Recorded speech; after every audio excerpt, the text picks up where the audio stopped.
One day, when he was feeling especially frustrated, he suddenly thought of visiting an uncle of his who had become a millionaire.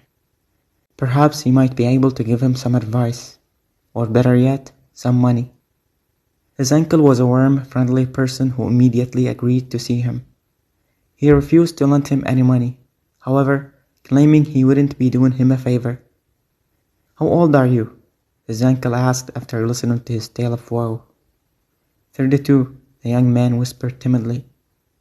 "Do you know that by the time John Paul Getty was 23, he had already made his first million? And that when I was your age I had $500,000? So how in the world is that you're forced to borrow money at your age?" "Beats me. I work like a dog, sometimes over 50 hours a week." "Do you really believe that hard work is what makes people rich?" "I guess so. Anyway, that's what I've always been led to believe." "How much do you make a year? $25,000? "Yeah, about that much," replied the young man. "Do you think that someone who earns $250,000 works 10 times as many hours a week as you do? Obviously not. So if this person earns 10 times more than you do, without working any more than you do, then he must be doing something quite different from you. He must have a secret you're totally unaware of." "That must be true. You're lucky you understand that at least. Most people don't even get that far. They're far too busy trying to earn a living to stop and think about how they could get rid of their money problems. Most people don't even spend an hour of their time trying to figure out how they could get rich, and why they've never managed to do so." The young man had to admit that, despite his burning ambition and his dream of making a fortune, he had never taken the time to really think his situation through. Everything seemed to distract him and prevent him from facing up to a task that was obviously of fundamental importance. The young man's uncle was silent for a while, then smiled. "I've decided to help you out. I'm going to send you to the man who helped me get rich. He's called the Instant Millionaire. Have you heard of him?" "No, never," the young man said. "He chose that name because he claims he became a millionaire overnight, after discovering the true secrets of making a fortune.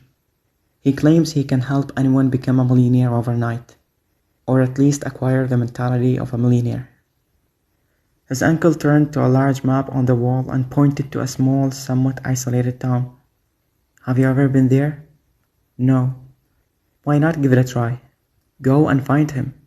He just might reveal his secret to you. He lives in a fantastic house, the most beautiful one in the whole town. You shouldn't have any problem finding it." "Why don't you just tell me the secret? Then I won't have to take the trouble of going there." "Simply because I don't have the right to. When the Instant Millionaire confided it to me, the first thing he did was make me swear never to tell it to anybody. However, he did say I could refer people to him." All of this seemed both surprising and involved to the young man. It certainly aroused his curiosity. "Are you sure you can't tell me anything? Anything at all?" "Absolutely positive. What I can do is recommend you highly to the Instant Millionaire." The young man's uncle pulled out a sheet of elegant writing paper from a drawer in his massive oak desk, took his pen, and hastily scribbled a few lines. He then folded the letter, put it in an envelope, and handed it to his nephew. "Here's your introduction," he said, "and here's the millionaire's address. One last thing. You must promise not to read this letter. If ever you do open it despite my warning, and you still want it to work for you, you'll have to pretend that you haven't opened it. But how can you undo what's already been done?"